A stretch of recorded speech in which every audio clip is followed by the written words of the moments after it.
But at the end of last year, in September, we, together with Roku, we announced kind of the second act of the innovation on the future of television, which is around measurement. I mentioned at the beginning, at the top of the show, that we have three parts to our platform: the ad server, which we talked a lot about, different tools around creative, and the third one would be measurement capabilities.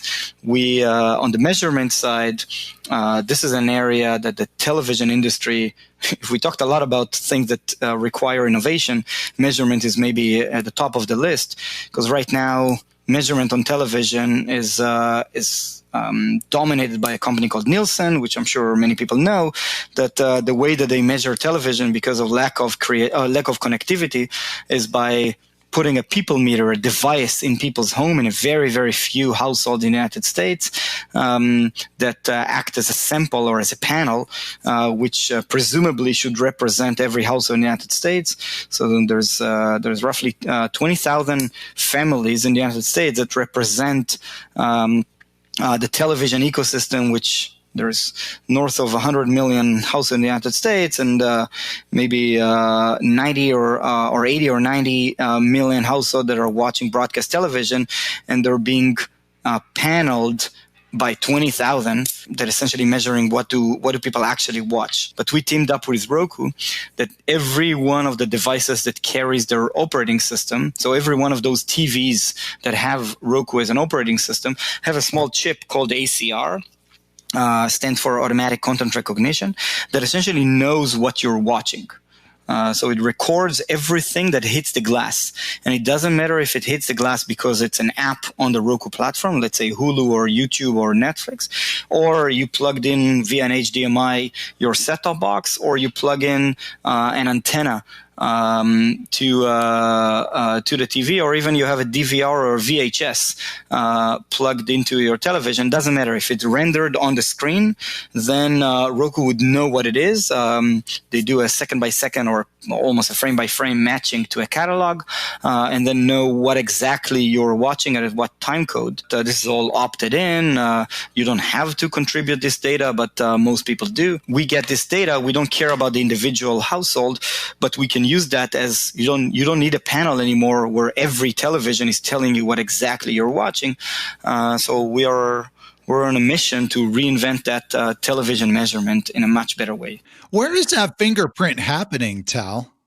Yeah, so there's multiple companies that makes the catalog. So Roku is using technology, and by the way, other TV manufacturers are doing the same thing. This is not limited to Roku. Vizio, who made a lot of noise around that as well, and many others, Sony and Toshiba and others, are using similar technologies.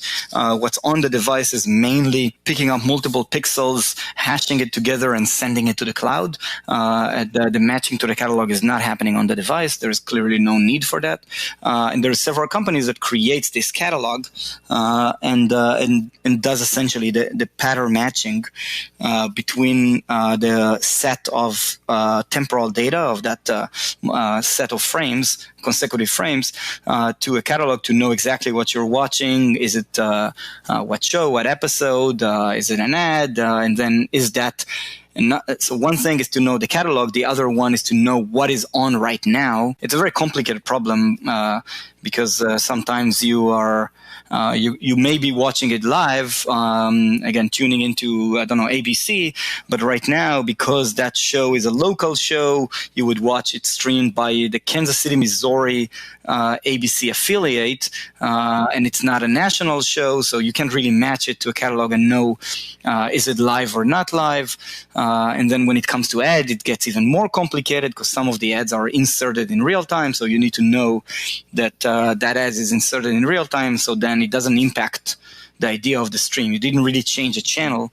It's just dynamic insertion. We're what is called a system of record for billing.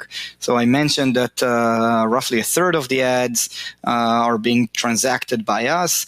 This equates to this is a very rough number because the dollars doesn't go through us. We're just creating the billing, or we're the actual counter of something like $5 billion of ad dollars. So again, YouTube and Snapchat and New York Times and NBC and Fox and Tubi TV and many other channels and apps are being paid based on our numbers.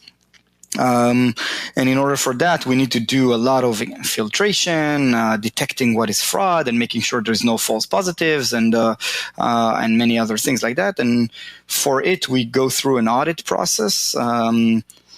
So Ernst & Young is the auditor, and there's an organization called the Media Rating Council that we go through an audit every year to make sure that what we say we do, we actually do. It happens all the time that we are counting, but also clearly broadcasters or apps would count for their own use as well. And sometimes, unfortunately, the numbers are not the same. So we would say that P&G ran 10 million ads, and the broadcaster, NBC, Discovery, what have you, would say that actually it's it's 10.5 million ads. So then they need to get paid more. But the way that the contract is written is that Innovid numbers, because we're unbiased, is what will dictate the payment. So you're like the gold standard in measurement.